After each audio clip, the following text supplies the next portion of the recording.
그날이었습니다. 회색 구름이 드리운 쓸쓸한 봄날, 무덤가였습니다.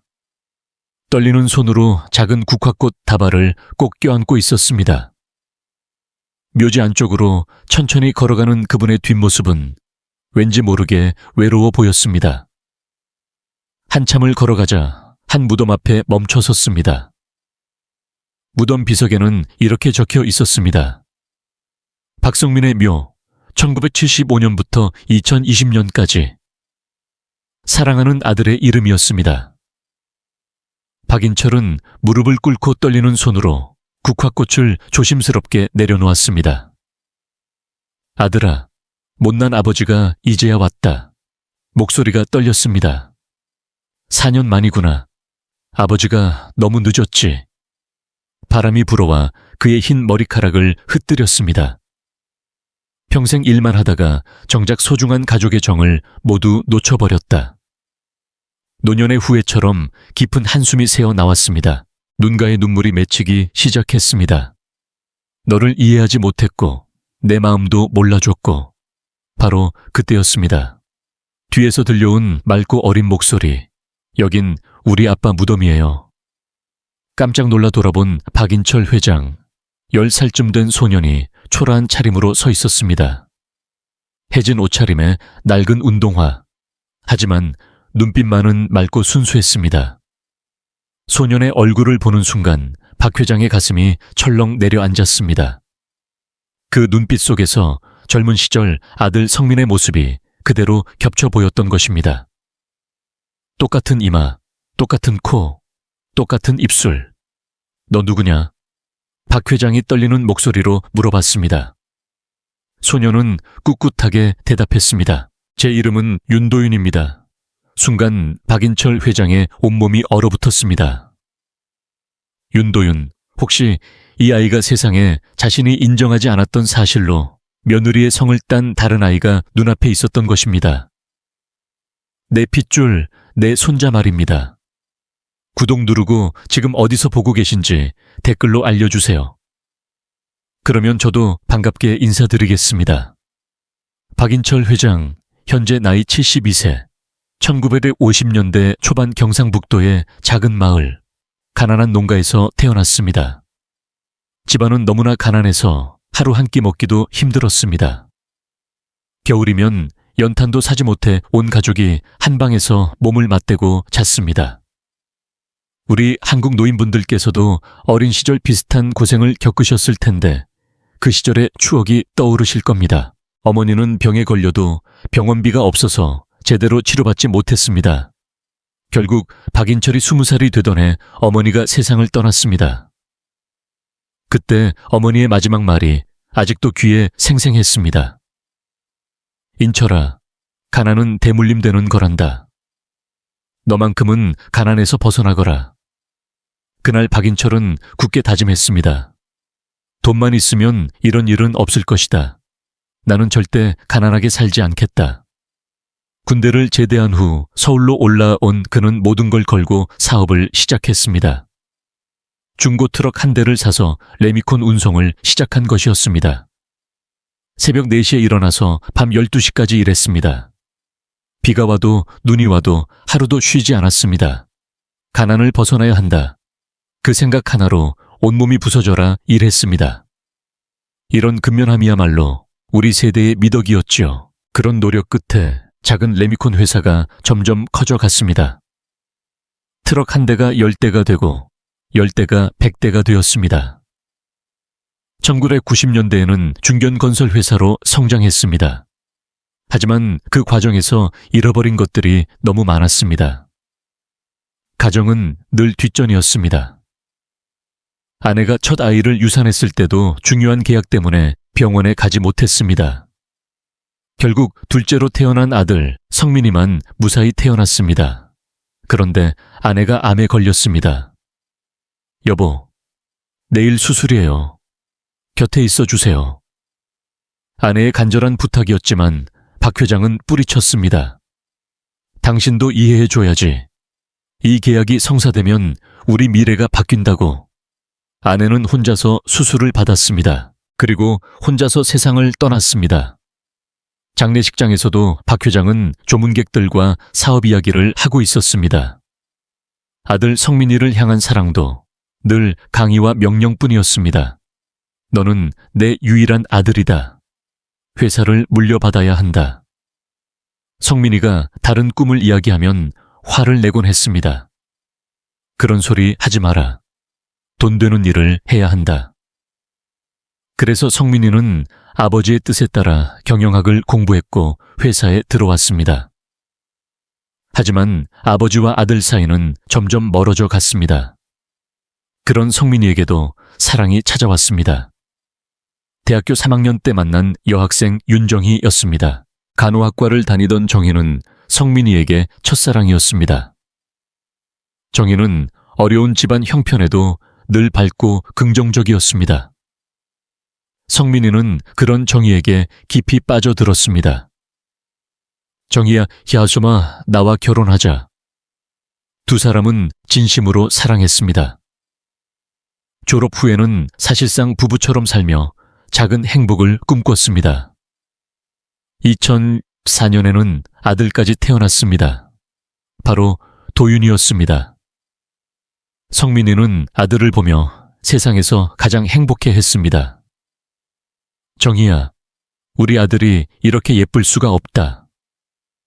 하지만 박 회장은 이 사실을 알고도 인정하지 않았습니다.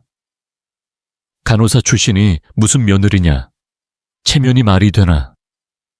박 회장은 아들에게 다른 여자와의 결혼을 강요했습니다. 바로 서미영이었습니다. 명문대 출신의 집안도 괜찮은 엘리트 여성이었습니다. 이런 여자가 우리 집 며느리감이다. 성민이는 결국 아버지의 강요에 못 이겨 서미영과 법적인 혼인신고를 했습니다. 하지만 마음은 여전히 윤정희와 아들 도윤이에게 있었습니다. 성민이는 이중 생활을 시작해야 했습니다. 겉으로는 서미영의 남편, 실제로는 윤정희의 사랑하는 남편이었습니다. 그렇게 시간이 흘렀습니다. 2020년 코로나가 한창이던 그 해였습니다. 성민이는 과로에 시달리고 있었습니다.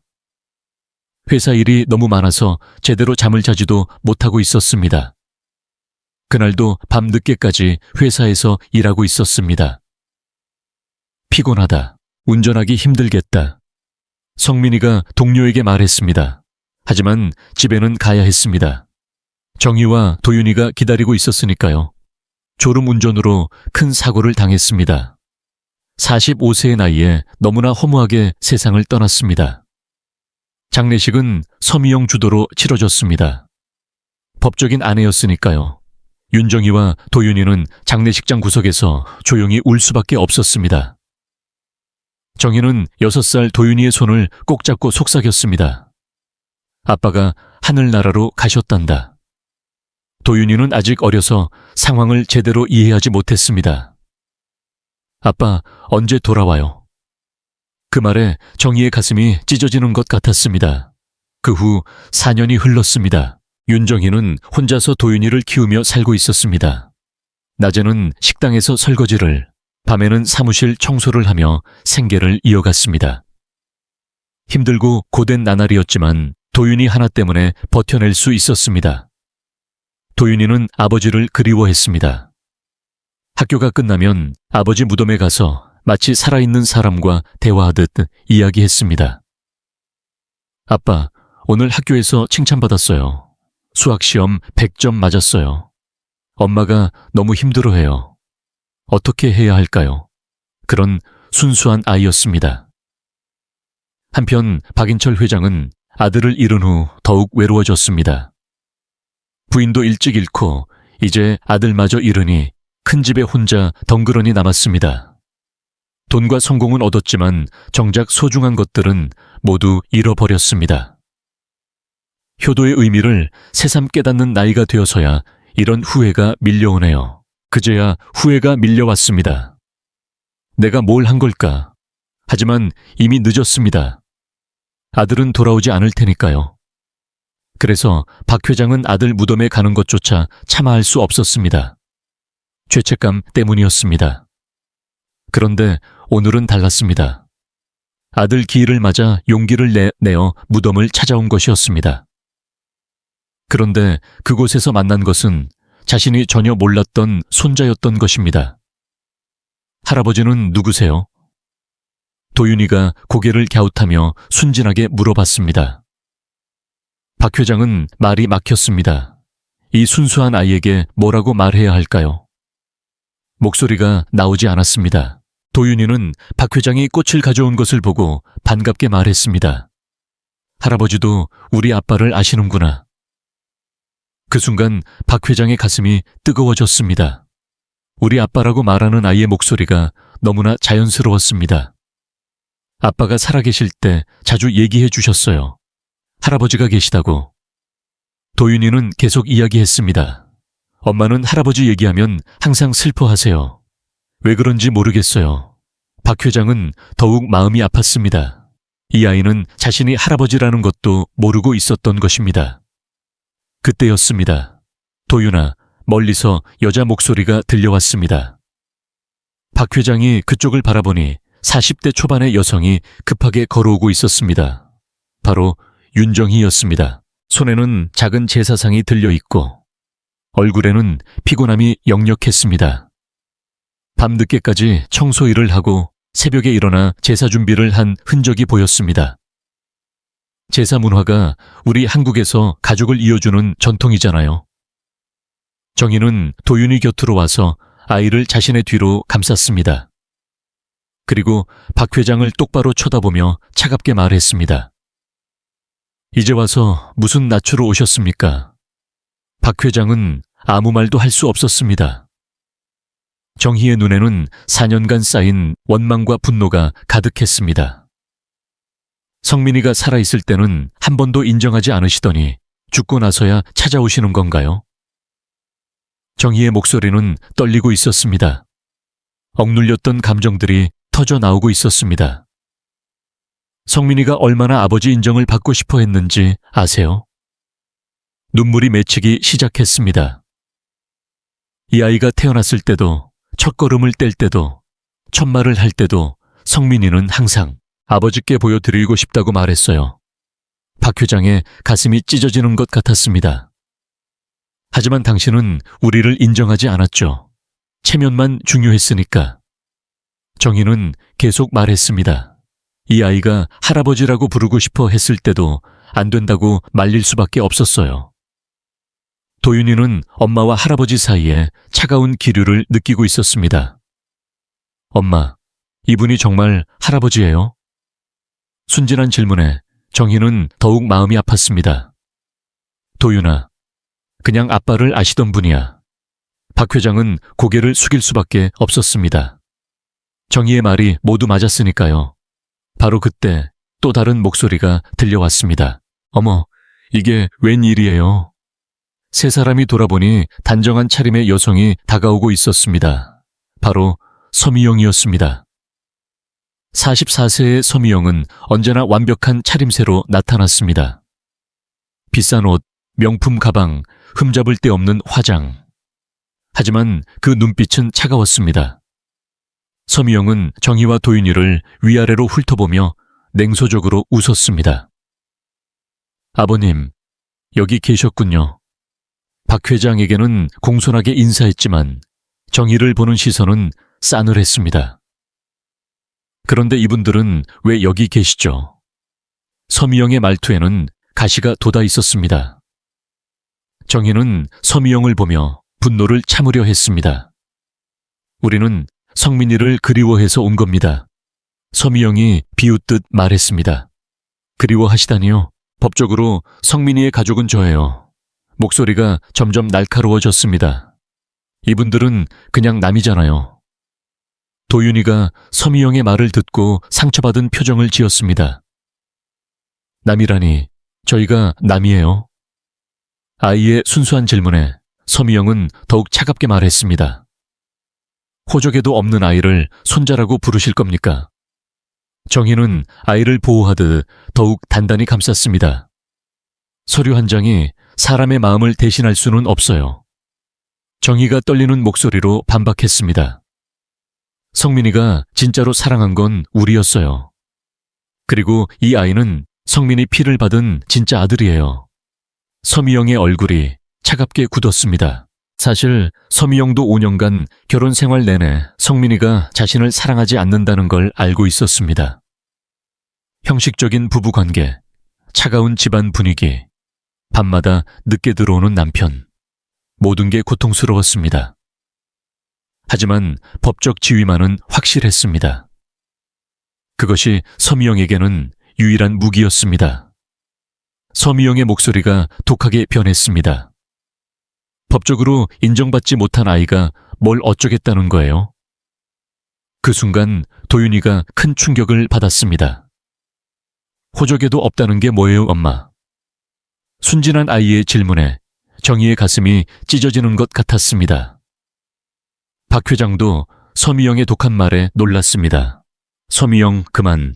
하지만 서미영은 멈추지 않았습니다. 상처받은 자신의 마음이 왜곡된 분노로 표출되고 있었습니다. 아버님, 이분들 때문에 가문의 체면이 더러워집니다.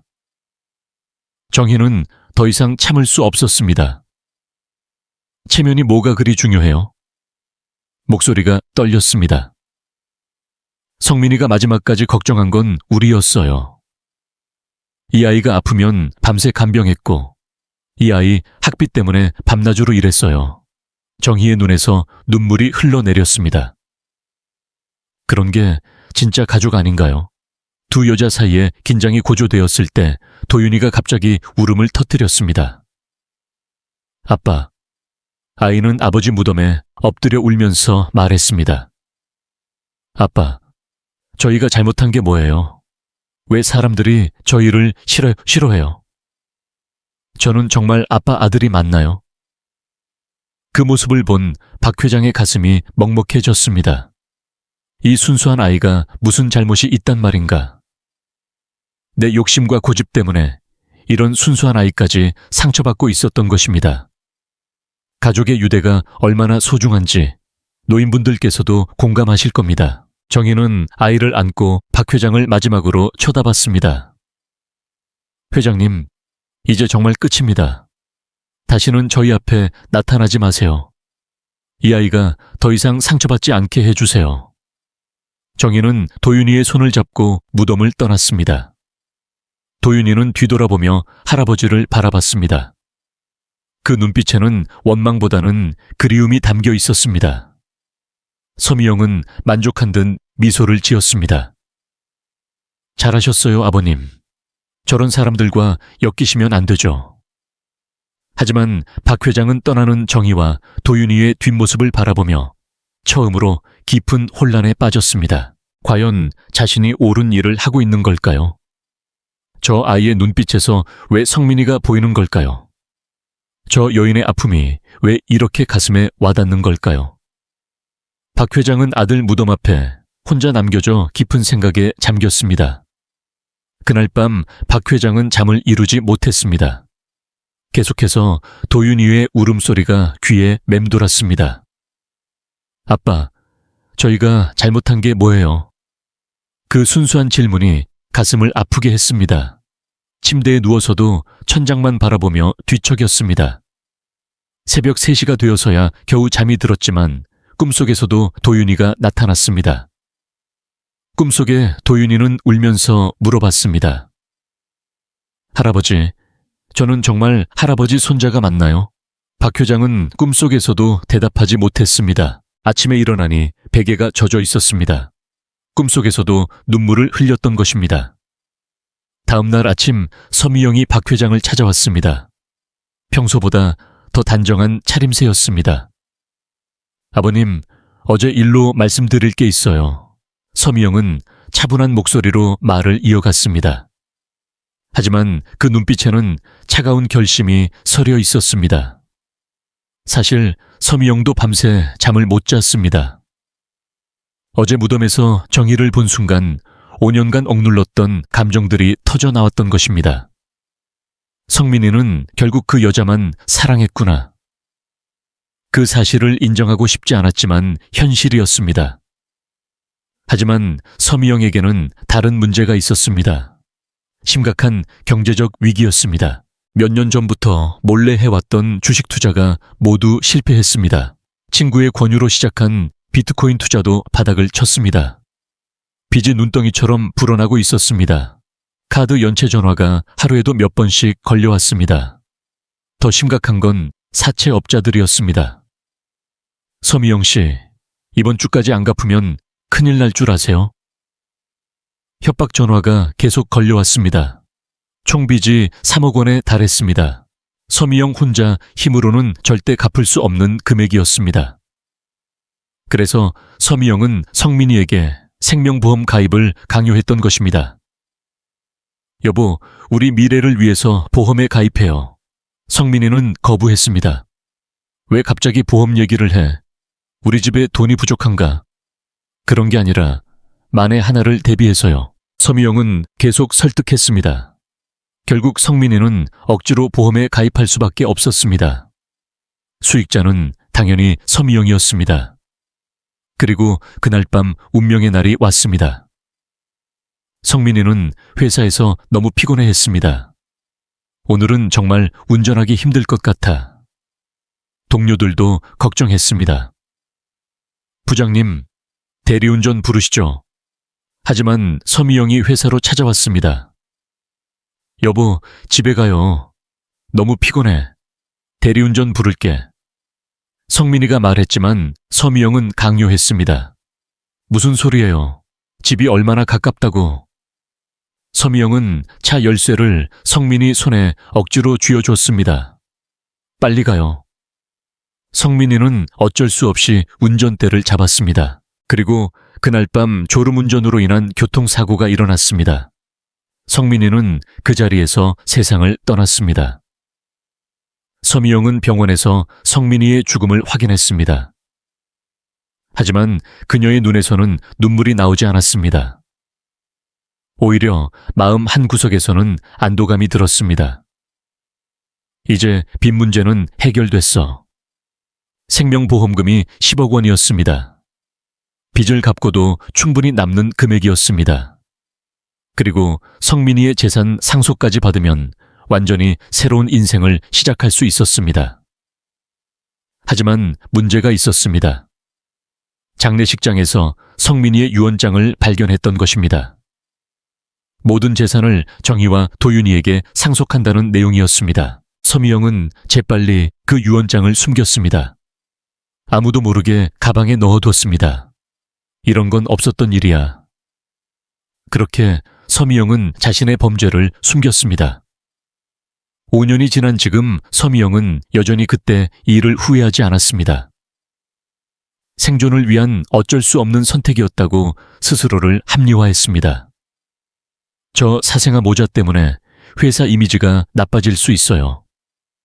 서미영이 박 회장에게 말했습니다. 성민이가 죽고 4년이나 지났는데 이제 와서 저런 사람들이 나타나면 곤란하잖아요. 박 회장은 무겁게 입을 열었습니다. 그래도 그 아이는 성민이. 아버님. 서미영이 박 회장의 말을 끊었습니다. 법적으로 성민이의 아내는 저예요. 목소리가 떨렸습니다. 상속권도 재산권도 모두 제가 갖고 있어요. 저 사람들이 끼어들 자리는 없어요. 서미영의 목소리에는 차가운 계산과 함께 깊은 절박함도 섞여 있었습니다. 사실 서미영은 지금도 경제적으로 불안한 상태였습니다.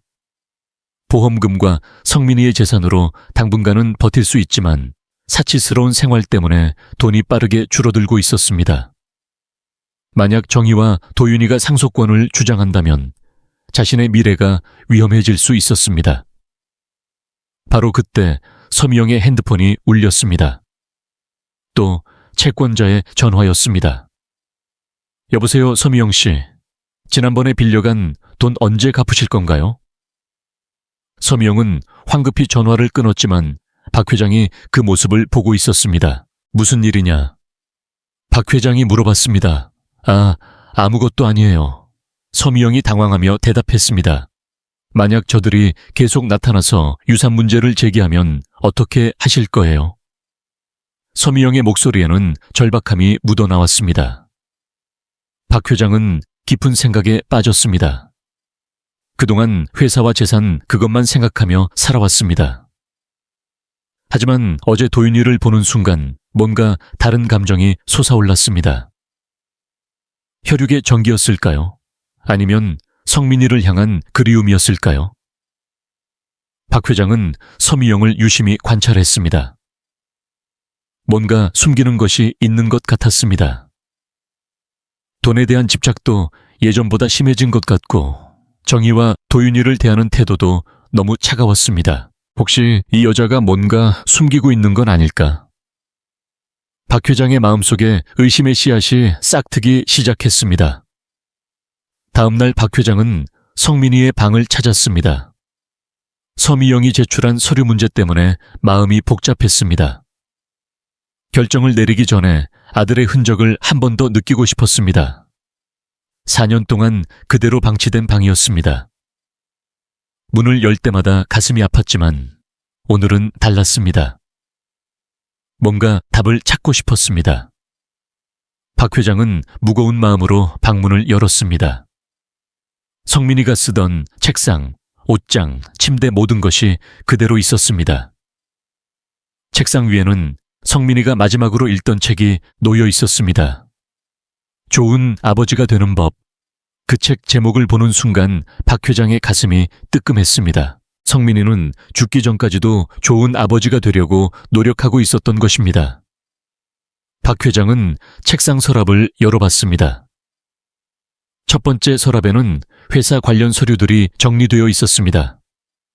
두 번째 서랍을 열자 오래된 다이어리가 눈에 들어왔습니다. 성민이가 직접 쓴 개인 일기장이었습니다. 박 회장의 손이 떨렸습니다. 조심스럽게 첫 페이지를 펼쳤습니다. 2015년 3월 5일, 오늘 정희와 도윤이와 공원에 갔다. 성민이의 글씨가 선명했습니다.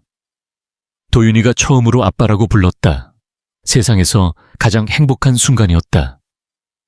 박 회장의 눈시울이 뜨거워졌습니다. 페이지를 넘겨봤습니다. 2015년 8월 15일, 도윤이가 첫걸음을 뗐다. 정희는 기뻐서 울었다. 나도 함께 울었다. 이런 소소한 행복이 진짜 행복인 것 같다. 계속 읽어 내려갔습니다. 2017년 12월 25일, 크리스마스인데 아버지는 또 일 때문에 집에 계시지 않는다. 나는 정희와 도윤이와 함께 크리스마스를 보냈다. 도윤이가 산타 할아버지에게 편지를 썼다. 할아버지가 우리를 사랑해 주셨으면 좋겠어요. 라고 적어 놓았다. 그 구절을 읽는 순간 박 회장의 눈에서 눈물이 흘러내렸습니다. 2020년 1월 1일, 새해 소망. 언젠가 아버지께서 정희와 도윤이를 인정해 주셨으면 좋겠다. 우리가 진짜 가족이라는 걸 알아주셨으면 좋겠다. 2020년 5월 5일, 어린이날 도윤이와 함께 놀이공원에 갔다. 도윤이가 물어봤다. 아빠, 왜 할아버지는 저를 안 만나주세요? 뭐라고 대답해야 할지 몰랐다. 박 회장은 더 이상 읽을 수가 없었습니다. 손이 너무 떨렸습니다. 2020년 8월 15일, 도윤이가 유치원에 입학했다. 아버지께 말씀드리고 싶었지만 참았다. 언젠가는 당당하게 소개해드리고 싶다. 아버지, 이 아이가 제 아들입니다라고. 그때 마지막 페이지에 적힌 글이 눈에 들어왔습니다. 날짜는 20년 10월 20일, 성민이가 사고로 세상을 떠나기 단 일주일 전이었습니다. 요즘 너무 피곤하다. 일이 많아서 잠을 제대로 못 잔다. 혹시 나에게 무슨 일이 생기면 정희와 도윤이가 걱정이다. 아버지께 간절히 부탁드린다. 언젠가 도윤이를 지켜주세요. 그 아이는 제 전부입니다. 정희도 혼자서는 너무 힘들 것 같습니다. 아버지, 늦었지만 이제라도 가족이 되어주세요. 저는 아버지를 사랑합니다. 그리고 정희와 도윤이를 사랑합니다. 이 세 사람이 제 전부입니다. 박 회장은 다이어리를 가슴에 꼭 안고 오열했습니다. 성민아, 미안하다. 아버지가 너무 잘못했다. 그동안 얼마나 큰 오해를 하고 있었던 걸까요? 성민이는 진심으로 정희와 도윤이를 사랑하고 있었습니다. 그리고 마지막 순간까지 그들을 걱정했습니다. 그럼에도 불구하고 자신을 원망하지 않고 사랑한다고 말했습니다. 박 회장은 더욱 울었습니다. 이 개인적인 일기를 통해 아들의 진심을 알게 된 것도 가슴 아픈데 아들이 정식 유언장도 써놨을지도 모른다는 생각이 들었습니다. 다이어리는 사적인 기록이지만 혹시 법적인 문서도 남겨놨을 수 있지 않을까? 박 회장은 서랍을 더 자세히 뒤져봤습니다. 하지만 그런 문서는 찾을 수 없었습니다. 아마 다른 곳에 보관해뒀거나 누군가에게 맡겨뒀을 가능성이 높았습니다. 그날 밤 박 회장은 처음으로 깊이 후회했습니다. 자신의 고집과 체면 때문에 얼마나 많은 것들을 놓쳤는지 깨달았습니다. 성민이가 진심으로 사랑한 사람들을 왜 인정하지 못했을까요? 돈과 성공이 그렇게 중요했을까요? 박 회장은 다이어리를 다시 펼쳐봤습니다. 아버지, 언젠가 도윤이를 지켜주세요. 성민이의 간절한 부탁이 가슴을 뭉클하게 했습니다. 그리고 결심했습니다. 이제라도 아들의 부탁을 들어 줘야겠다. 서미영의 서류 따위는 찢어버리겠다. 다음 날 아침 박 회장은 서미영에게 전화를 걸었습니다. 서미영, 어제 그 서류 말인데 네 아버님 결정하셨나요? 서미영의 목소리에는 기대감이 섞여 있었습니다. 그 서류는 받을 수 없겠네. 네? 무슨? 도윤이는 내 손자야. 성민이의 아들이고 내 핏줄이야. 박 회장의 목소리는 단호했습니다. 그리고 정희는 성민이가 진심으로 사랑한 여자야. 법이 뭐가 중요한가? 마음이 더 소중해. 서미영은 당황했습니다. 아버님, 다시 생각해보세요. 하지만 박 회장의 결심은 확고했습니다. 성민이의 일기를 읽은 후 모든 것이 달라졌습니다. 그날 밤 박 회장은 잠들 수 없었습니다. 성민이의 일기를 읽고 나니 모든 것이 달라 보였습니다. 창밖을 바라보며 과거를 떠올렸습니다.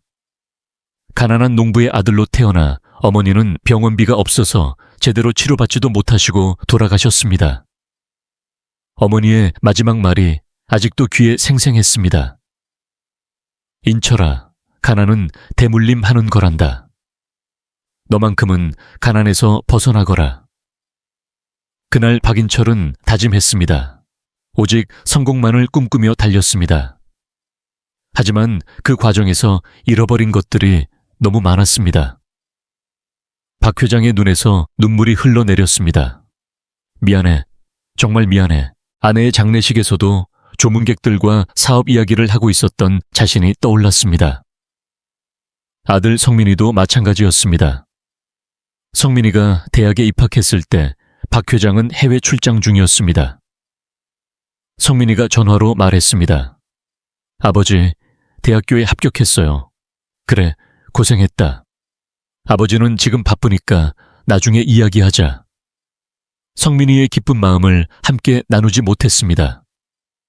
성민이가 회사에 들어와서 일할 때도 박 회장은 더 큰 성공만 꿈꾸고 있었습니다. 아들이 무엇을 원하는지, 어떤 꿈을 가지고 있는지 관심이 없었습니다. 너는 내 아들이니까 내 뜻을 따라야 한다. 그것이 박 회장의 생각이었습니다. 성민이가 윤정희를 사랑한다고 말했을 때도 단호하게 반대했습니다. 그런 여자는 안 된다. 우리 집안 체면에 맞지 않는다. 성민이의 간절한 부탁도 들어주지 않았습니다. 아버지, 정희는 정말 좋은 사람이에요. 한 번만 만나보세요. 안 된다고 했잖아. 그런 소리 다시 하지 마라. 그 결과 성민이는 이중 생활을 해야 했습니다. 얼마나 힘들었을까요? 사랑하는 여자와 아이가 있으면서도 당당하게 소개하지 못하는 심정. 박 회장은 성민이 다이어리를 다시 펼쳐봤습니다. 아버지를 사랑합니다. 성민이는 끝까지 자신을 원망하지 않았습니다. 오히려 사랑한다고 말했습니다. 그 말이 더욱 가슴을 아프게 했습니다. 내가 뭘 한 거지? 내가 뭘 한 거야? 박 회장은 혼자서 중얼거렸습니다. 평생 추구해온 성공. 그것이 뭐가 그리 중요했을까요? 돈을 많이 벌고 큰 회사를 만드는 것이 가족보다 중요했을까요? 이제 와서 후회해도 늦었습니다. 성민이는 돌아오지 않을 테니까요. 하지만 성민이의 아들 도윤이는 아직 살아있었습니다. 성민이가 그토록 지켜달라고 부탁했던 도윤이가 말입니다. 박 회장은 결심했습니다. 이제라도 할아버지 역할을 해보자. 성민이의 마지막 부탁을 들어주자. 한편 서미영은 박 회장의 거절에 큰 충격을 받았습니다. 계획이 완전히 틀어진 것이었습니다. 채권자들의 독촉은 날로 심해지고 있었고 시간은 얼마 남지 않았습니다. 서미영은 급하게 다른 방법을 찾기 시작했습니다. 먼저 성민이의 회사 동료들을 찾아가기 시작했습니다. 혹시 박 회장의 마음을 돌릴 수 있는 정보가 있는지 알아보려 했습니다. 성민이와 함께 일했던 김 과장을 만났습니다. 성민이 얘기 좀 들어보고 싶어서요. 서미영이 정중하게 말했습니다. 아, 그러셨군요. 부장님 정말 좋은 분이셨죠. 김 과장이 대답했습니다. 혹시 성민이가 평소에 가족 얘기 많이 했나요? 서미영이 조심스럽게 물어봤습니다. 김 과장은 잠시 망설이더니 말했습니다. 사실 부장님이 도윤이 자랑을 많이 하셨어요. 어떤 자랑을요? 아들이 그림을 잘 그린다고 하시고 공부도 잘한다고 하시고. 김 과장이 계속했습니다. 우리 도윤이는 천재야. 이렇게 말씀하시곤 했죠. 서미영의 얼굴이 굳었습니다. 결혼한 부부 사이에서 남편이 다른 여자아이 자랑을 했다는 것입니다. 그런데 김 과장이 조심스럽게 말을 이어갔습니다. 부장님이 돌아가시던 날 이상한 일이 있었어요. 서미영의 심장이 뛰기 시작했습니다. 무슨 일이요? 그날 부장님이 너무 피곤해 하셨거든요. 며칠째 제대로 못 주무신 것 같았어요. 김 과장이 회상했습니다. 그래서 제가 부장님 오늘은 일찍 들어가세요라고 했죠. 서미영은 긴장하며 들었습니다. 그런데 부장님이 너무 피곤해서 운전하기 힘들 것 같다고 하시면서 김 과장이 서미영을 바라봤습니다. 그때 서미영 씨가 나타나셨잖아요. 서미영의 얼굴이 새파랗게 변했습니다. 저는 그냥 집에 가자고 한 것뿐이에요. 그런데 부장님이 정말 힘들어 하시는데 억지로 운전하라고 하시더라고요. 김 과장의 말에 서미영은 당황했습니다. 그건 그런 게 아니었어요. 하지만 김 과장은 계속 말했습니다. 저희가 대리운전 부르자고 했는데 서미영 씨가 반대하셨죠. 집이 가까운데 무슨 대리운전이냐고 하시면서요. 서미영의 손이 떨렸습니다. 그날의 일들이 하나씩 드러나고 있었습니다. 그리고 김 과장이 더욱 조심스럽게 말했습니다. 장례식장에서도 이상한 일이 있었어요. 무슨 일이요? 서미영의 목소리가 떨렸습니다. 부장님 책상 서랍에서 나온 서류들을 서미영 씨가 급하게 가져가시더라고요. 그중에 봉투 하나가 있었는데 김 과장이 망설였습니다. 혹시 그게 유언장 같은 거 아니었나요? 서미영은 더 이상 들을 수 없었습니다. 저는 가야겠어요. 서미영이 급하게 일어나 자리를 떠났습니다. 김 과장은 서미영의 등 뒤에서 중얼거렸습니다. 뭔가 숨기는 게 있는 것 같은데 서미영은 다른 직원들도 만나보려 했지만 더 이상 용기가 나지 않았습니다. 이미 충분히 많은 사람들이 그날의 진실을 알고 있었기 때문입니다. 그날 밤 서미영은 집에서 혼자 술을 마셨습니다. 내가 뭘 잘못했다고. 하지만 마음 깊숙이에서는 자신이 저지른 일이 얼마나 끔찍한지 알고 있었습니다. 성민이를 죽음으로 몰아넣은 것도 유언장을 숨긴 것도 모두 자신의 욕심 때문이었습니다. 며칠 후 서미영은 박 회장을 다시 찾아갔습니다. 아버님, 다시 한번 생각해 보시면 안 될까요? 이미 말했잖나. 내 마음은 바뀌지 않아. 박 회장이 단호하게 말했습니다. 하지만 법적으로는 법이 전부가 아니야. 박 회장이 서미영을 날카롭게 쳐다봤습니다. 너는 정말로 성민이를 사랑했니?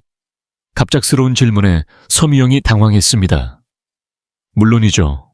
아버님, 저는 성민이의 아내였어요. 아내, 서류상으로만. 박 회장의 눈빛이 더욱 날카로워졌습니다. 성민이 마음속에는 다른 사람들이 있었어. 그리고 너는. 박 회장이 잠시 멈추고 나서 말했습니다. 성민이가 죽던 날 밤 정확히 뭘 했느냐? 서미영의 얼굴이 하얗게 질렸습니다. 무슨 말씀이세요? 회사 사람들이 다 봤다더군. 박 회장이 차갑게 말했습니다. 성민이가 운전하기 싫다고 했는데 억지로 강요했다고. 서미영은 더 이상 변명할 수 없었습니다. 아버님, 그건 그리고 유언장도 네가 숨겼다며. 박 회장의 목소리가 점점 차가워졌습니다. 서미영은 절망했습니다. 모든 것이 드러나고 있었습니다. 이제 그만 포기해라. 박 회장이 최후 통첩을 내렸습니다. 더 이상 소용없는 일이야. 서미영은 박 회장에게 등을 돌린 채 집으로 돌아갔습니다. 그녀의 모든 계획은 무너지고 있었습니다. 하지만 서미영은 아직 포기하지 않았습니다. 마지막 카드가 하나 더 남아 있었으니까요. 그날 밤 서미영의 눈에는 위험한 빛이 번뜩였습니다. 며칠 후 박 회장은 중요한 결심을 했습니다. 회사 창립 기념일 행사에서 도윤이와 윤정희를 정식으로 소개하기로 한 것이었습니다. 이제라도 늦지 않았다. 성민이의 가족을 당당하게 인정하겠다. 박 회장은 정희에게 전화를 걸었습니다. 정희야, 있잖아. 내 말 좀 들어봐. 정희는 차가운 목소리로 대답했습니다. 무슨 일이세요? 회사 행사에 와주게. 도윤이도 함께. 중요한 얘기가 있어. 정희는 망설였습니다. 또 상처받을 일이 생기는 건 아닐까요? 아니야. 이번엔 다르다. 약속한다. 박 회장의 진심 어린 목소리에 정희는 마음이 흔들렸습니다. 도윤이가 옆에서 말했습니다. 엄마, 가요. 할아버지가 부르시잖아요. 결국 정희는 도윤이와 함께 회사로 향했습니다. 행사장은 많은 사람들로 북적였습니다. 임직원들과 협력업체 관계자들이 모여 있었습니다. 박 회장은 단상에 올라 마이크를 잡았습니다. 오늘 여러분께 소개할 사람이 있습니다. 모든 사람들이 주목했습니다. 제 아들 성민이의 가족입니다. 박 회장이 정희와 도윤이를 단상으로 불렀습니다. 정희는 떨리는 마음으로 도윤이의 손을 잡고 단상에 올랐습니다. 이분은 윤정희, 그리고 이 아이는 윤도윤입니다. 성민이가 진심으로 사랑했던 가족이고 이제는 제 가족이기도 합니다. 청중들 사이에서 웅성거림이 일었습니다. 하지만 바로 그때였습니다. 뒤쪽에서 서미영이 갑자기 일어났습니다. 잠깐만요. 서미영의 목소리가 행사장을 가르며 울려 퍼졌습니다. 모든 사람들이 서미영을 바라봤습니다. 서미영은 천천히 단상으로 걸어가며 차가운 목소리로 말했습니다. 여러분, 속지 마세요. 저 사람들은 우리 가족이 아닙니다. 정희의 얼굴이 창백해졌습니다. 성민 씨의 법적 아내는 저입니다. 서미영이 혼인신고증을 들어올렸습니다. 이것이 증거예요. 저 여자는 그냥 성민이와 불법적으로 동거했을 뿐이고.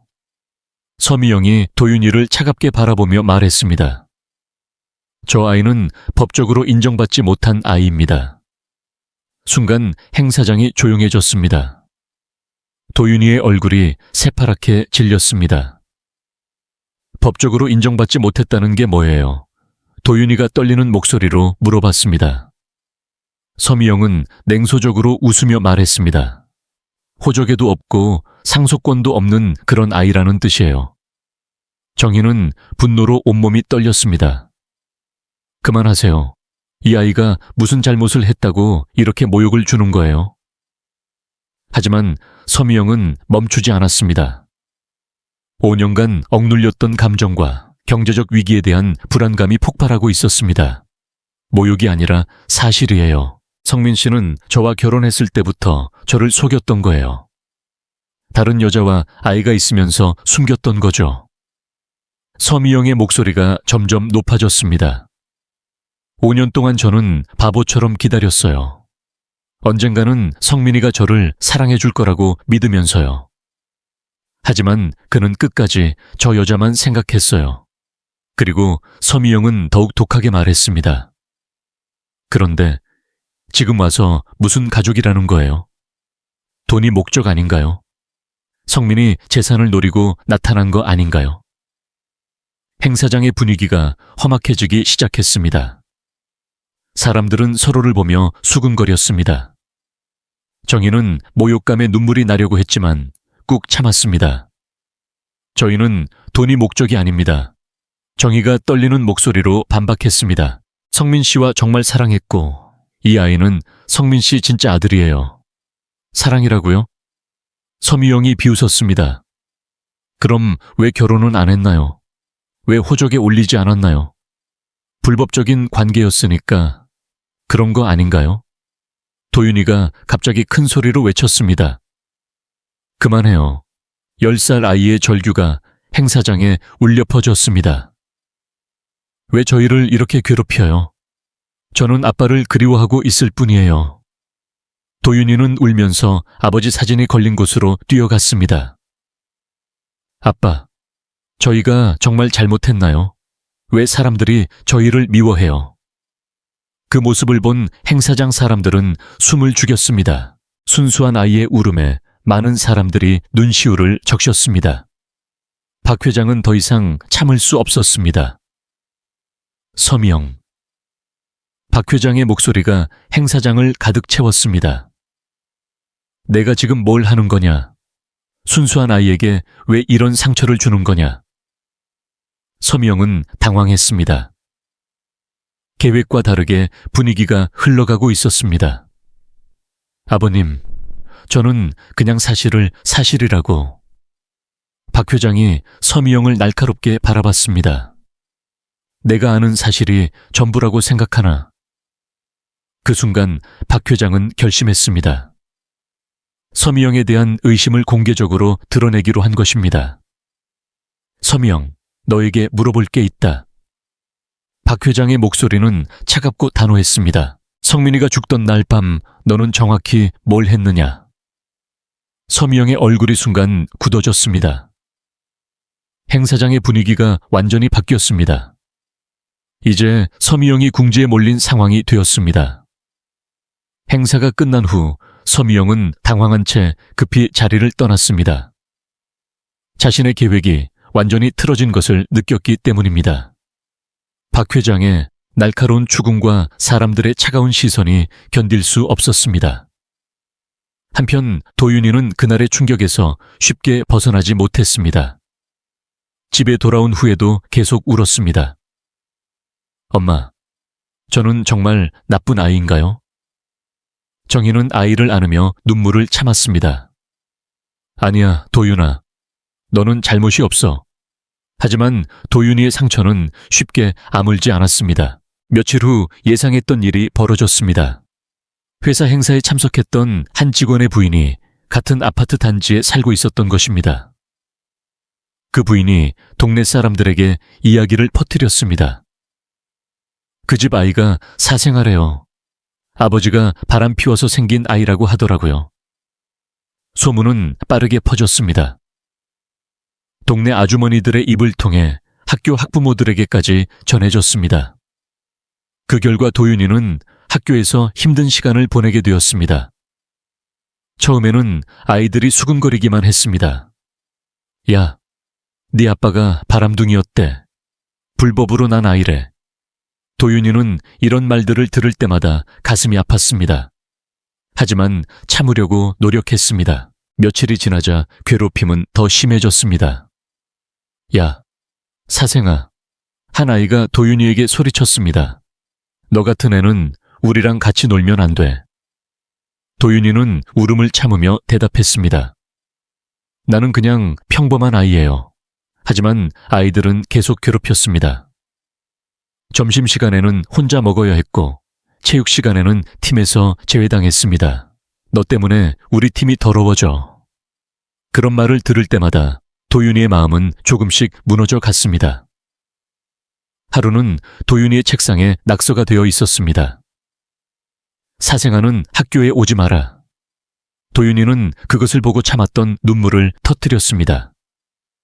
담임 선생님이 상황을 파악하고 아이들을 불러 이야기했습니다. 친구를 괴롭히면 안 된다고 했잖니. 하지만 선생님이 없는 곳에서 괴롭힘은 계속되었습니다. 아이들은 더 교묘하게 도윤이를 따돌렸습니다. 그날 도윤이는 집에 돌아와서 정희에게 물어봤습니다. 엄마, 사생아가 정말 나쁜 건가요? 정희는 가슴이 찢어지는 것 같았습니다. 아니야, 도윤아. 그런 말은 틀렸어. 가족은 서류가 만드는 게 아니라 마음이 만드는 거야. 하지만 10살 아이에게는 너무 어려운 말이었습니다. 도윤이는 그날 밤 혼자 울었습니다. 아빠, 왜 저는 이렇게 힘들어야 해요? 저는 태어나면 안 되는 아이였나요? 한편 박 회장은 이런 상황을 전혀 모르고 있었습니다. 회사 일에 바빠서 도윤이의 학교 생활까지 신경 쓸 여유가 없었습니다. 정희는 박 회장에게 말하고 싶었지만 참았습니다. 더 이상 피해가 되고 싶지 않아. 그렇게 도윤이의 고통은 계속되었습니다. 며칠 후 담임 선생님이 정희에게 전화를 걸었습니다. 도윤 어머님, 도윤이가 많이 힘들어해요. 아이들의 괴롭힘이 심각한 상황입니다. 정희는 마음이 무거웠습니다. 선생님, 어떻게 해야 할까요? 전학을 고려해 보시는 게 어떨까요? 새로운 환경에서 다시 시작하는 게 도윤이에게 좋을 것 같아요. 정희는 고민에 빠졌습니다. 전학을 가려면 돈이 많이 필요했습니다. 이사 비용, 전학 비용, 모든 것이 부담이었습니다. 하지만 아이를 위해서는 해야 할 것 같았습니다. 그날 밤 정희는 도윤이와 진지한 대화를 나눴습니다. 도윤아, 정말 전학 가고 싶니? 도윤이는 고개를 끄덕였습니다. 네, 엄마. 새로운 곳에서 친구들을 사귀고 싶어요. 정희의 마음이 아팠습니다. 아이가 이렇게까지 힘들어하는데 자존심만 세울 수는 없었습니다. 알겠어. 전학하자. 하지만 할아버지 도움은 받지 않을 거야. 엄마가 알아서 할게. 도윤이는 걱정스럽게 물어봤습니다. 엄마 혼자 할 수 있어요? 물론이지. 엄마가 누군데? 하지만 정희도 막막했습니다. 전학 비용, 이사 비용 모든 게 만만치 않았습니다. 그래도 아이를 위해서는 해내야 했습니다. 박 회장은 정희의 결정을 듣고 복잡한 심정이었습니다. 도움을 주고 싶지만 거절당한 이상 방법이 없었습니다. 그때 박 회장은 좋은 아이디어를 떠올렸습니다. 정희 몰래 도움을 주되 정희가 알아차리지 못하게 하는 것이었습니다. 박 회장은 정희가 일하는 식당 사장을 찾아갔습니다. 사장님, 부탁이 있습니다. 윤정희 씨 월급을 올려주세요. 제가 차액을 지불하겠습니다. 식당 사장은 의외라는 표정이었습니다. 그런데 왜 그냥 개인적인 사정입니다. 절대 정희 씨는 모르게 해주세요. 이런 식으로 박 회장은 여러 곳에서 정희를 몰래 도왔습니다. 하지만 정희는 여전히 모르고 있었습니다. 그날 밤 윤정희는 성민이의 옛 친구로부터 예상치 못한 전화를 받았습니다. 김철수는 성민이와 대학 동기였고 성민이가 죽기 전까지 가장 가까운 친구였습니다. 정희야, 야, 급한 일이 있어서 연락했어. 김철수의 목소리는 긴장되어 있었습니다. 무슨 일이에요? 성민이 관련해서 중요한 걸 찾았어. 정희의 심장이 빨라졌습니다. 뭘 찾았는데요? 전화로는 말하기 어렵고 직접 만나서 얘기할게. 정말 중요한 거야. 다음 날 저녁 정희는 김철수를 만났습니다. 조용한 카페에서였습니다. 김철수는 조심스럽게 봉투 하나를 꺼냈습니다. 이거야. 정희가 봉투를 열자 성민이의 친필이 적힌 문서가 나왔습니다. 공증을 받은 정식 유언장이었습니다. 정희는 손이 떨렸습니다. 이게 뭐예요? 한 달 전에 써놓은 유언장이야. 성민이가 유언장을 공증받을 때 내가 증인으로 참석했어. 그때 성민이가 만약을 대비해서 정본 하나를 나한테 맡겼거든. 김철수가 설명했습니다. 혹시 나에게 무슨 일이 생기면 정희에게 전해달라고 했거든. 정희는 유언장을 조심스럽게 펼쳤습니다. 성민이의 마지막 뜻이 적혀 있었습니다. 모든 재산을 정희와 도윤이에게 상속한다는 내용. 그리고 마지막 줄에는 섬뜩한 내용이 있었습니다. 혹시 내가 부자연스러운 죽음을 맞게 된다면 철저히 조사해달라. 정희는 충격을 받았습니다. 이 부분은 뭔가요? 김철수가 심각한 표정으로 말했습니다. 성민이가 뭔가를 걱정하고 있었어. 서미영에 대해 불안해하고 있었거든. 김철수가 목소리를 낮추며 계속했습니다. 성민이가 그러더라. 요즘 서미영이 이상해. 거액생명보험에 가입하라고 자꾸 재촉한다고. 정희는 온몸에 소름이 돋았습니다. 그리고 성민이가 죽던 날 나한테 마지막 전화를 했어. 김철수의 표정이 더욱 어두워졌습니다. 철수야, 뭔가 이상해. 너무 피곤해서 운전하기 싫다고 했는데 서미영이 자꾸 재촉한다고. 정희는 분노와 충격으로 말을 잇지 못했습니다. 만약 정말 그렇다면 서미영은 고의로 성민이를 죽음으로 몰아넣은 것일지도 모릅니다. 이 유언장을 박 회장님께 보여드려야 할 것 같아. 김철수가 조심스럽게 말했습니다. 그리고 경찰에도 신고를 생각해 봐야 해. 정희는 유언장을 가슴에 꼭 안았습니다. 성민아, 끝까지 우리를 지켜주려고 했구나. 그날 밤 정희는 잠을 이루지 못했습니다. 성민이의 유언장과 김철수의 증언이 계속 머릿속을 맴돌았습니다. 이제 진실을 밝혀낼 결정적 증거가 생겼습니다. 다음 날 정희는 박 회장에게 급히 연락했습니다. 회장님, 만날 수 있을까요? 정말 급한 일이 있어요. 박 회장은 즉시 달려왔습니다. 정희는 성민이 유언장을 보여줬습니다. 박 회장은 유언장을 보고 깜짝 놀랐습니다. 이게 성민이가 정말로 쓴 거야? 네. 공증까지 받은 정식 유언장이에요. 박 회장의 눈시울이 뜨거워졌습니다. 성민이가 끝까지 너희를 생각했구나. 정희가 김철수로부터 들은 이야기를 자세히 전했습니다. 성민이의 마지막 전화, 서미영의 이상한 행동, 생명보험 가입 강요까지. 박 회장의 표정이 점점 굳어졌습니다. 역시 내 의심이 맞았어. 무슨 의심이요? 박 회장이 최근 서미영에게서 느낀 위화감에 대해 설명했습니다. 돈에 대한 집착이 너무 심했어. 그리고 성민이 사고 이후 태도가 이상했지. 마치 예상했던 일인 것처럼 행동했어.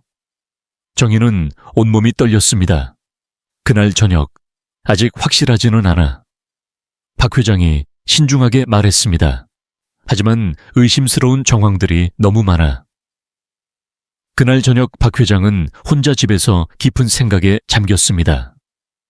성민이의 유언장 내용이 계속 머릿속을 맴돌았습니다.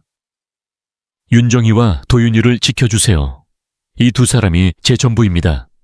그 간절한 부탁이 가슴을 찔렀습니다. 박 회장은 그동안 자신이 저지른 일들을 하나씩 떠올려 봤습니다. 성민이가 정희를 소개하고 싶어 했을 때 단호하게 거절했던 일. 도윤이가 태어났다는 소식을 들었을 때도 외면했던 일. 성민이가 마지막까지 자신을 사랑한다고 말했는데도 냉정하게 돌아섰던 일. 내가 뭘 한 거지? 박 회장은 혼잣말을 중얼거렸습니다. 아들이 그토록 간절히 부탁한 일을 왜 들어주지 않았을까? 이제 와서야 후회가 밀려왔습니다. 성민이의 유언장을 보니 아들의 진심이 더욱 명확해졌습니다. 법적 효력을 갖춘 정식 유언장까지 써가며 정희와 도윤이를 지켜달라고 부탁한 성민이의 마음. 그 마음을 이해하지 못했던 자신이 부끄러웠습니다. 한편으로는 서미영에 대한 의심이 확신으로 바뀌었습니다. 분명 뭔가 숨기고 있어. 박 회장의 눈빛이 차갑게 변했습니다. 성민이의 죽음에 서미영이 연관되어 있을지도 모르겠다. 그동안 서미영이 보인 이상한 행동들이 하나씩 떠올랐습니다. 성민이가 죽고 난 후 너무 차분했던 모습, 장례식 때도 진짜 슬퍼하는 것 같지 않았던 모습, 그리고 상속 문제를 너무 서둘러 처리하려 했던 모습, 모든 것이 의심스러웠습니다. 박 회장은 결심했습니다. 이제 진실을 밝혀내자. 성민이의 뜻을 제대로 이루어주자. 그리고 박 회장의 눈빛이 더욱 차갑게 변했습니다. 서미영의 진짜 정체도 밝혀내자. 다음 날부터 박 회장은 본격적으로 움직이기 시작했습니다. 성민이의 유언장을 근거로 법적 대응을 준비하고 서미영의 수상한 행동에 대한 증거들을 수집하기로 했습니다. 이제 마지막 대결이 시작되려 하고 있었습니다. 다음 날 아침 박 회장은 잠을 설치 얼굴로 회사에 나섰습니다. 머릿속은 온통 유언장뿐이었습니다. 왜 이 유언장이 사라졌던 걸까? 누가 무엇을 위해 숨긴 것일까? 그는 아들의 사고를 떠올랐습니다. 졸음운전, 그게 정말 전부였을까? 불길한 예감이 가슴 깊숙이 파고들었습니다. 박 회장은 옛 직원을 불러냈습니다. 회색 머리카락 주름진 얼굴의 남자가 조심스럽게 앉았습니다. 그날 성민 부장 사고에 대해 못 들은 게 없나? 직원은 한동안 망설이다 숨을 내쉬었습니다. 회장님, 그날 사고는 단순치 않았습니다. 부장님이 운전을 거부했습니다. 너무 피곤하다며 쉬겠다고 했지요. 그런데 서미영 씨가 차 열쇠를 억지로 쥐어줬다고 들었습니다. 박 회장의 손이 부르르 떨렸습니다. 뭐라고? 그게 사실이냐?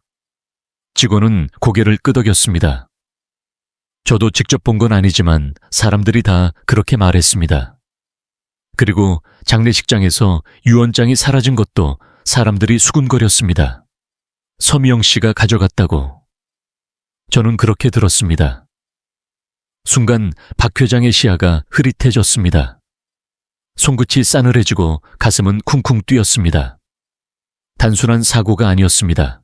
누군가의 욕심이 아들을 죽음으로 몰았다는 섬뜩한 의심. 박 회장은 주먹을 불끈 쥐었습니다. 이제 더는 묵과하지 않겠다. 늙은 눈빛의 결의가 불타올랐습니다. 그날 밤 박 회장은 아들의 영정 앞에 무릎 꿇었습니다. 아들아, 아버지가 이제라도 내 억울함을 밝히겠다. 그리고 내 아내와 아들을 내 손으로 지켜주마. 촛불이 일렁이며 방안을 환히 비췄습니다. 그의 얼굴엔 굵은 눈물이 끊임없이 흘러내렸습니다. 며칠 후 법원에서 상속 심리가 열렸습니다. 법정 안에는 사람들의 시선이 가득했습니다. 윤정희와 도윤이는 초라한 차림으로 조심스럽게 자리에 앉았습니다. 손에 땀이 배어 아들의 손을 꼭 잡았습니다. 도윤이의 얼굴은 창백했습니다. 반대편에는 선미영이 단정한 정장을 입고 당당히 앉아 있었습니다. 그녀의 눈빛은 차갑고 미소는 여유로웠습니다. 서미영 옆에는 유능해 보이는 변호사가 앉아 있었습니다. 재판장이 심리를 시작했습니다. 먼저 서미영 씨 측에서 주장해 보시기 바랍니다. 서미영의 변호사가 일어나 말했습니다. 재판장님, 이 사건은 명확합니다. 서미영 씨는 고 박성민 씨의 법적 배우자로서 모든 상속권을 갖습니다. 변호사는 서류를 제출하며 계속했습니다. 혼인신고증, 가족관계 증명서 모든 서류가 이를 증명합니다. 반면 저쪽은 변호사가 정희와 도윤이를 가리키며 말했습니다. 법적으로 아무런 권리가 없는 사람들입니다. 단순한 동거 관계였을 뿐이고 아이 역시 법적으로 인정받지 못한 상태입니다. 재판장은 고개를 끄덕이며 말했습니다. 그렇다면 상대 측 주장도 들어보겠습니다. 박 회장이 일어나 유언장을 제출했습니다. 재판장님, 이것은 제 아들 박성민이 직접 작성한 유언장입니다. 재판장이 유언장을 받아보며 물었습니다. 이 유언장의 진위에 대해 확인이 필요합니다. 서미영의 변호사가 즉시 반박했습니다. 재판장님, 저 문서의 진위가 의심스럽습니다. 언제 작성되었는지, 누가 보관하고 있었는지 명확하지 않습니다. 그리고 설사 진짜라 해도 변호사가 목소리를 높였습니다. 법적 절차를 거치지 않은 개인 유언장은 효력이 제한적입니다. 재판장이 말했습니다. 필적 감정을 의뢰하고 증인이 있는지 확인해야겠습니다. 일주일 후에 재개하겠습니다. 첫 번째 심리는 서미영에게 유리하게 끝났습니다. 법정을 나서면서 서미영은 승리의 미소를 지었습니다. 역시 법이 내 편이야. 하지만 박 회장은 포기하지 않았습니다. 정희야, 걱정하지 마. 우리에게는 진실이 있어. 일주일 후 재개된 법정. 이번에는 분위기가 달랐습니다. 재판장이 감정 결과를 발표했습니다. 유언장은 고 박성민 씨의 친필이 맞습니다. 그리고 공증도 받은 상태입니다. 서미영의 얼굴이 굳어졌습니다. 하지만 아직 포기하지 않았습니다. 서미영의 변호사가 일어나 말했습니다. 재판장님, 유언장이 진짜라 해도 몇 가지 문제가 있습니다. 첫째, 작성 당시 고인의 정신 상태가 온전했는지 의문입니다. 둘째, 강압이나 협박에 의해 작성되었을 가능성이 있습니다. 변호사는 계속해서 공격했습니다. 셋째, 법적 배우자인 서미영 씨를 배제한 것은 유류분 침해에 해당합니다. 서미영도 일어나 감정적으로 호소했습니다. 재판장님, 저는 5년간 성민 씨 법적 아내였습니다. 힘들 때도 아플 때도 옆에서 돌봐줬어요. 그런데 이제 와서 다른 여자와 아이가 모든 걸 가져간다는 게 말이 됩니까? 서미영의 목소리가 떨렸습니다. 저도 성민이를 사랑했어요. 법정 안이 조용해졌습니다. 서미영의 절규에 일부 사람들이 동정심을 보였습니다. 재판장도 고민하는 표정이었습니다. 법적으로는 서미영 씨의 말도 일리가 있습니다. 유류분 권리는 배우자에게 보장되니까요. 윤정희의 얼굴이 절망으로 굳어졌습니다. 도윤이는 상황을 정확히 이해하지 못했지만 분위기가 좋지 않다는 건 느낄 수 있었습니다. 엄마, 우리 또 버림받는 거예요. 그 순간이었습니다. 법정 뒤쪽에서 한 남자가 일어났습니다. 바로 김철수였습니다. 재판장님, 제가 증언하겠습니다. 모든 사람의 시선이 김철수에게 쏠렸습니다. 저는 고 박성민 씨의 대학 동기이자 절친이었습니다. 김철수가 차분하게 말했습니다. 성민이가 이 유언장을 작성할 때 제가 옆에 있었습니다. 아무런 강압이나 협박 없이 자발적으로 썼습니다. 서미영의 얼굴이 창백해지기 시작했습니다. 김철수가 계속 증언했습니다. 그리고 성민이는 저에게 이렇게 말했습니다. 만약 나에게 무슨 일이 생기면 이 유언장을 꼭 법정에 제출해달라고요. 왜 그런 말을 했는지 이해할 수 없었는데. 김철수가 서미영을 바라보며 말했습니다. 이제야 이유를 알 것 같습니다. 재판장이 물어봤습니다. 더 하실 말씀이 있나요? 김철수는 잠시 망설이다가 결정적인 폭탄을 터뜨렸습니다. 네. 성민이가 죽던 날 저에게 마지막 전화를 했습니다. 법정, 아니 숨 죽였습니다. 철수야, 뭔가 이상해. 서미영이 자꾸 운전하라고 재촉하는데 너무 피곤해서 운전하기 싫다고 했어요. 서미영이 자리에서 벌떡 일어났습니다. 그건 거짓말이에요. 저는 그런 적 없어요. 하지만 김철수는 침착하게 계속했습니다. 그리고 성민이는 혹시 나한테 무슨 일이 생기면 정희와 도윤이를 부탁한다고 말했어요.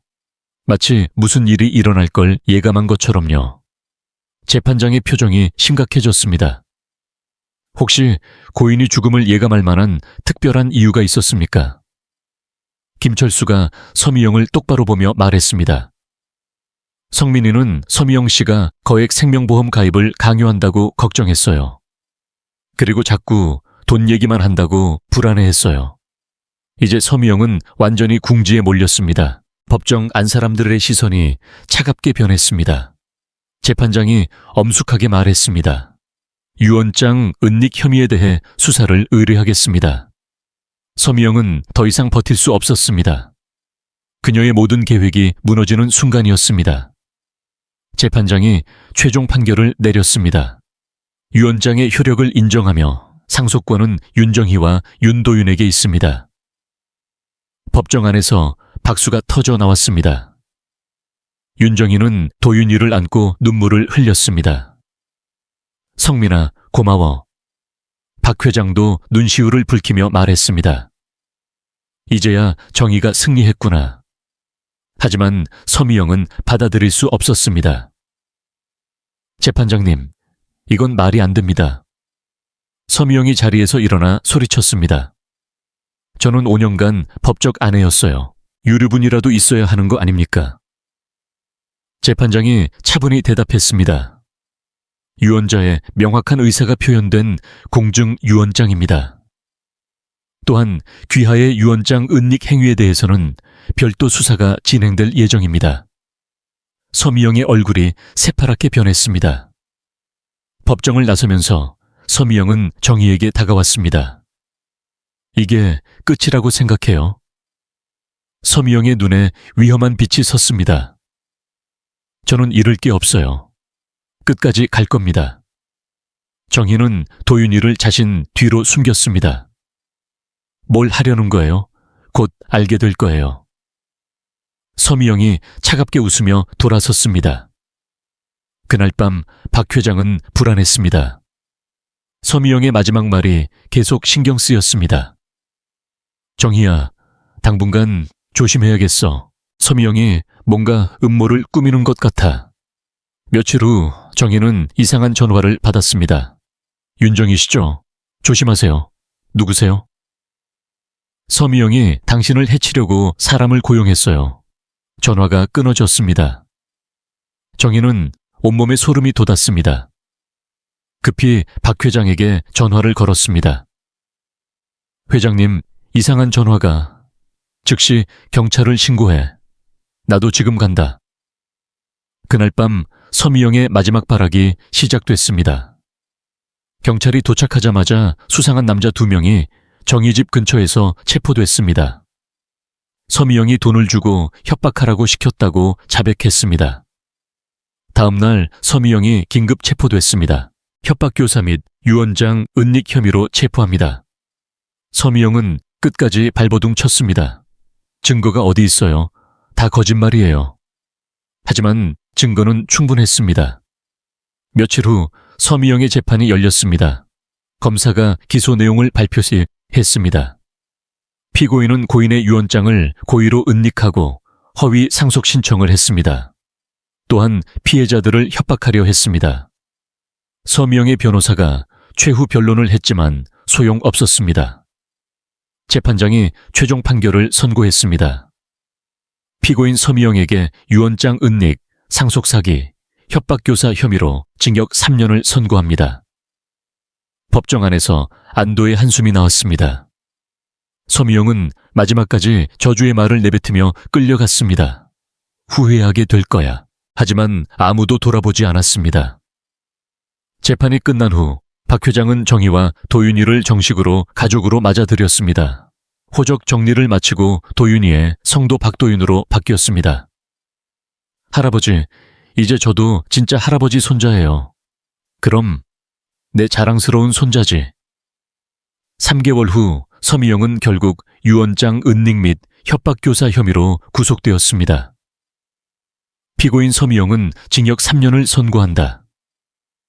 검찰 수사 결과 서미영이 성민이의 유언장을 고의로 숨기고 허위 상속 신청을 했음이 드러났습니다.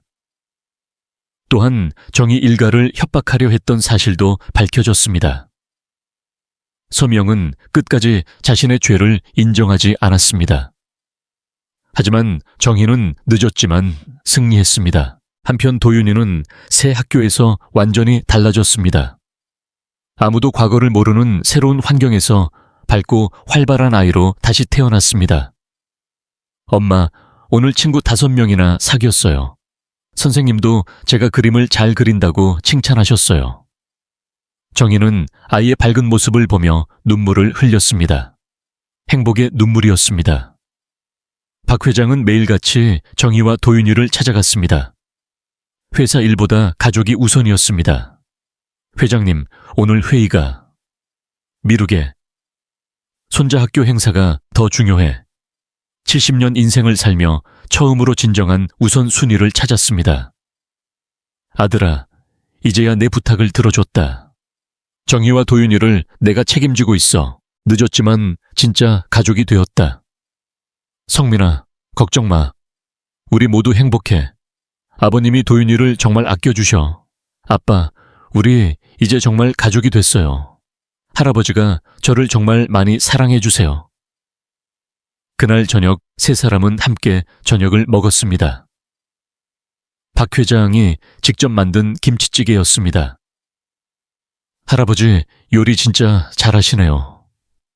할아버지가 언제부터 요리를 배우셨어요?